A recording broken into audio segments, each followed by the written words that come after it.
PTE is really hard. PTE speaking is very stressful. I am unable to achieve my targeted score for the PTE. Are you facing this type of problem while preparing for PTE? Don't worry, we have a solution for it. At Gurully, we will provide you all the solutions that is required for you to overcome this problem. Hey everyone, Brijesh here from Gurully. We have 6 years of experience in edtech industry specializing in PTE exam.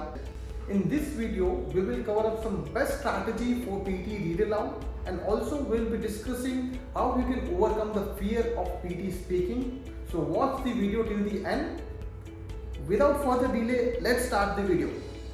Let me share my screen with you. I hope you are able to see my screen. So in this video, we will cover up what is PTE and its introduction, its tips and tricks, and its score conversion, how the PTE Read Aloud is scored, and how the score distribution is happening in PTE Read Aloud. On exam day, this is what your PTE Read Aloud screen will look like. So you will have a 35 seconds to prepare for the question. You will have 40 seconds to answer. So within this time, you have to answer no matter what you are doing. You have 40 seconds to prepare depending on the length of the passage. The prompt length will be at around 60 words. You need to record yourself once the short tone is played. Do not start speaking before the microphone, as your voice will not get recorded. The one most important thing that you need to make sure that once the recorder starts, you need to record your voice within the 3 seconds. If you are silent for more than 3 seconds, recorder will stop and you will not be able to perform that particular question again. So make sure you are starting immediately once the recorder starts. And on the exam day, you will get 6 to 7 questions for the PTE Read Aloud. Have you ever wondered how the Read Aloud question is scored in PTE exam? Let's break down the score distribution and clear all your confusion regarding this question type. As you might already know, the Read Aloud score is divided between speaking and reading section. The task contribute 15 credits for each Read Aloud question. In total, during the exam, you will get 6 to 7 questions on the exam day. But why are score distributed across the reading and speaking only? Why not just speaking? There's a good reason behind this. When you approach a Read Aloud passage, the process involves 2 skills: reading the passage and speaking it loud. This is why Read Aloud impacts both your reading score and speaking score. Does it make the sense? Now let's dive into the enabling skills. The scoring of Read Aloud is based on the 3 key enabling skills. First is content, pronunciation, and oral fluency. Each of these skills contribute 5 marks to your total score, making it total of 15 marks for every Read Aloud question. So for example, in content, you will be allocated 5 maximum marks. For pronunciation, native like speaking, you will get 5 marks, and same for the oral fluency, you will get 5 marks. Now for the content, if all the words are spoken correctly without any omission or addition of any words in the passage, you will get maximum of 5 marks. If you are making minor mistakes or adding or deleting some words from the passage, you will be getting 4 to 3 marks for the content. For example, if you are making a lot of mistakes in the passage, maximum of 0 to 1 marks you will get in the content part. So make sure you are making as less as mistakes as possible while speaking. In oral fluency, this will assess how naturally and smoothly you speak. To get higher score in oral fluency, you need to speak as smooth as possible in even pace. Avoid any unnecessary pauses or hesitation or repetition while speaking during the exam. And you have to maintain the natural flow of your speech. Talking about the score for oral fluency, if your speech flows smoothly without any unnatural pauses or break, you will get 5 marks for the oral fluency. If in your speech is your general fluent but with some minor hesitation, just like as I am speaking right now, I have taken example while speaking and maintaining some pauses, you will get 4 to 3 marks for the real exam. So make sure your fluency has been intact without taking any major pauses. If your speech is broken and incoherent and your fluency is affected while speaking, you will get 0 to 1 marks for the oral fluency. So it is very much important that while you are speaking in the exam, your flow should be maintained and you should not take any unnecessary pauses while speaking. In pronunciation, your score is calculated on the basis of how well you pronounce each and every word in the passage. So you make sure you are pronouncing the word as clearly as possible. The pronunciation does not mean that you should sound like a native speaker, but every word should be as clear as possible that any native speaker is able to understand your speech. So if we further drill down about the marking criteria, if your pronunciation is clear and you are able and the other speaker is able to understand, you will be able to get 5 marks. The pronunciation mark goes hand in hand with the oral fluency. So make sure your oral fluency is intact, so the pronunciation score will automatically get increased while you are speaking. Generally, if your pronunciation is good and there is some minor issues, still you will be able to get 3 to 4 marks in the real exam. However, if your pronunciation is unclear and making it difficult to understand, then you will not get any marks. You will be awarded 0 or 1 marks for the pronunciation. So your oral score will also decrease if your pronunciation and oral fluency goes down. So it is very much important that you maintain your oral fluency and pronunciation while you are speaking in the read aloud. So in summary, each read aloud question has a potential to earn you 15 marks with equal weightage given to content, pronunciation and oral fluency. Mastering these 3 areas will significantly improve your scores in both reading as well as speaking section of your PTE exam. So let me know if you require further more detail regarding each enabling skill scoring criteria. We will make a separate video for this and will provide a detailed guidance on the scoring part, how the PTE algorithm works and how you can overcome these problems if you are facing in any of each skills. Now that the scoring is clear, let's move on to the most crucial part of the video, tips and tricks of read aloud. So first is mock your answer before recording. What does that mean? Use the countdown timer to quickly read through the passage and mentally rehearse how you will approach the pronunciation and the flow of the passage. The second is repeat and practice the difficult words during the countdown timer. So during the countdown, identify any tough word and pronounce them to yourself. This will help you to avoid and stumble when the recording starts. So for example, sometimes if you are unable to repeat certain difficult word, either you can skip that word or you can rehearse during the countdown. So this will help you to maintain your fluency as well as the content part, so your scores cannot go down. Third, divide the text into meaningful chunk. What does that mean? So this means that you have to break the passage into logical phrases and parts, which will help you to maintain your natural rhythm and improve your fluency. So make sure you divide the whole passage into certain chunks. The fourth is read at normal pace and confidence. How we are going to achieve that? So speaking too fast or too slow can affect your clarity and pronunciation.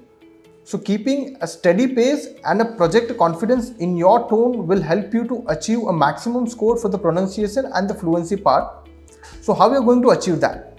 So this will be achieved over the period of time. So you need to practice daily 1 hour or 2 hours by reading the news articles or reading the journals and recording yourself on the phones or on the daily basis. This will improve your reading style as well as the pace and the pronunciation part.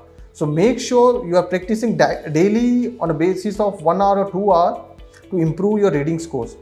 Now the next is pay attention to commas and punctuation. What does that mean?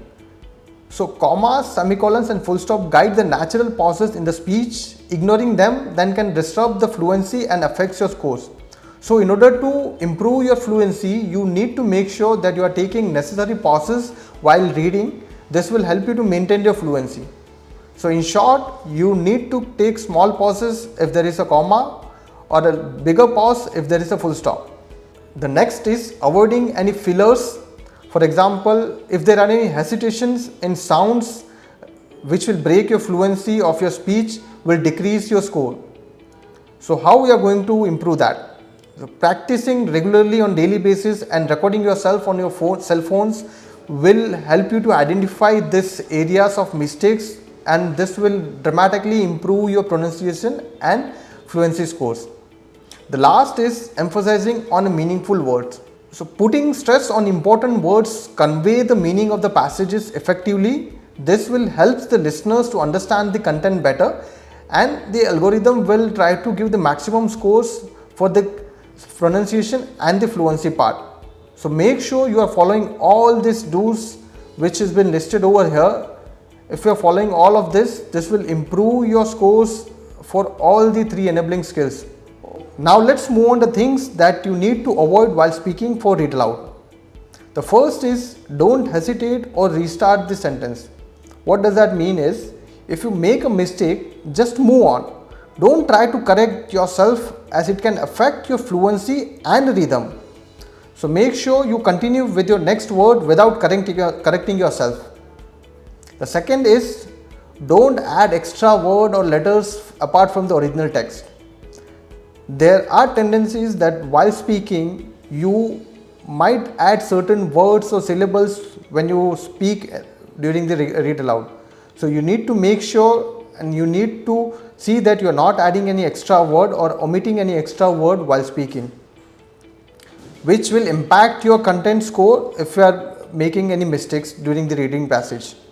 Now third is don't shout into the microphone. During the exam, you will come across some students who shouts in the microphone hoping it will increase the score and recording will be more clear, which is not true. This will negatively impact your score. So make sure in the exam you speak at a normal tone and don't shout in the microphone. Also, sometimes the invigilator will ask you to tone down your voice during the exam, which will break your rhythm in the exam. So make sure you are speaking at a normal pace and you are not disturbing any students who are also besides you while performing the exam. Now moving on to the next point, don't speak in a monotonous tone. Vary your tone to sound natural and engaging. A flat and robotic tone can negatively impact both your fluency and pronunciation score. For example, if I am trying to read a sentence, this stress the word which are manifold and try to convey the meaning of the text. So if you read in this manner, you will not get any pronunciation or the fluency score. Now next is don't pause for more than 3 seconds. So if you pause for too long, the recorder will stop and you won't get any chance to complete your answer. So keep your speech flowing and don't pause for more than 3 seconds. Now that we are aware about the do's and don'ts of read aloud, let's try to implement these tips and tricks into the real exam. So how we are going to implement this is, you can go to the Gurully's platform. Let's move on to the Gurully's platform. So where you will have the practice for the question wise, section wise and the mock test. So in order to start your practice, you can first go to this practice option, where you can start your read aloud practice. So this is how the read aloud question practice will look like at the Gurully's platform. So if you want to practice, I'll show you one practice question and I'll help you how you can implement those tips and tricks which you have discussed during the video. So during this preparation time, as we mentioned, that try to mimic the whole answer. So I'll do that. It's not easy to make a wind turbine blade.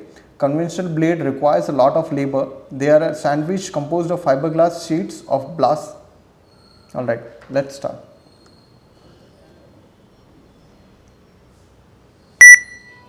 It's not easy to make a wind turbine blade. Conventional blades require a lot of labor. There are sandwich composed of fiberglass sheets of balsa wood and a chemical called an epoxy thermoset resin. A heat oven is required to give a blades the proper shape, strength, smoothness and flexibility to catch the wind and turn the turbine.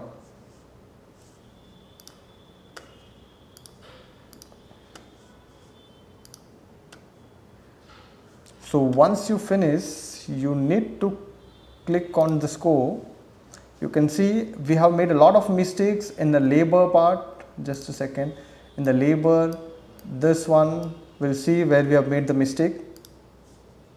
Let's see.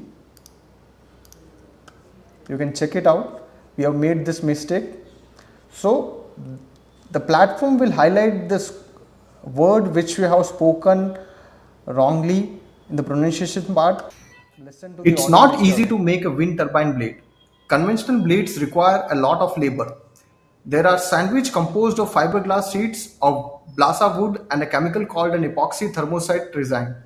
A heat oven is required to give a blades the proper shape, strength, smoothness and flexibility to catch the wind and turn the turbine. So if you might have noticed, the pronunciation of these words were not proper. Alright, so for that reason my pronunciation score is low and the fluency has been affected because of this. So during the do's we discussed that if your fluency and pronunciation is not intact, your scores will get lower. So this was the reason I got 12 in this particular question. So let's try to perform the second question.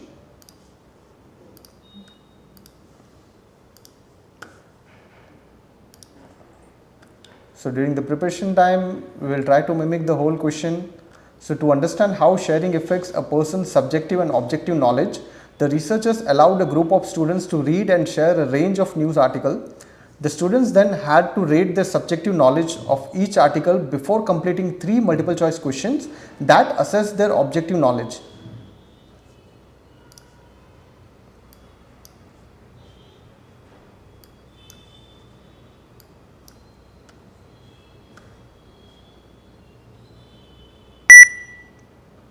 To understand how sharing affects a person's subjective and objective knowledge, the researcher allowed a group of students to read and share a range of news articles.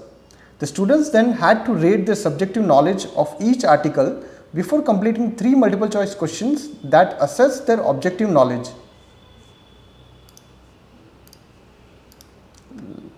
Let's submit the answer. Let's view the score. Here we can see I got a 13 score. Why we got 13 is because of this scores, this mistakes which we have made. So you might have noticed that I placed certain marker over here during the speaking part, which will allow me where to take a pause during the speaking part. Alright, so let's try to perform the next further question.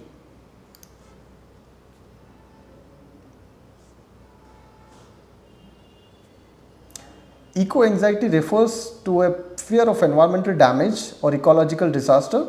This sense of anxiety is largely based on the current and predicted future state of environment, human-induced climate change. Anxiety around environmental issues may stem from the awareness of a rising risk of extreme weather events, losses of livelihoods or housing, fears for the future generations and feeling of helplessness. Eco-anxiety refers to a fear of environmental damage or ecological disaster. This sense of anxiety is largely based on the current and predicted future state of the environment and human-induced climate change.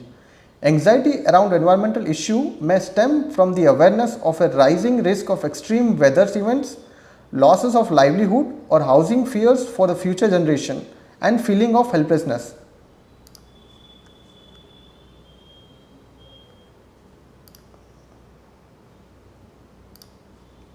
So here we got full 15 out of 15 marks. We have maintained the fluency even though we have made 1 or 2 mistakes while pronouncing the word. Still the algorithm has given us the full marks 15 out of 15 just because of our fluency was maintained and we haven't made any major error in content part. So make sure you are following all the tips and techniques which is been discussed in this video. I hope you liked our video. If you still have further doubt in PTE Read Aloud, please comment down. We will be happy to assist you. Thanks for watching the video. Do not forget to subscribe to our channel. Until then, be safe. Bye-bye.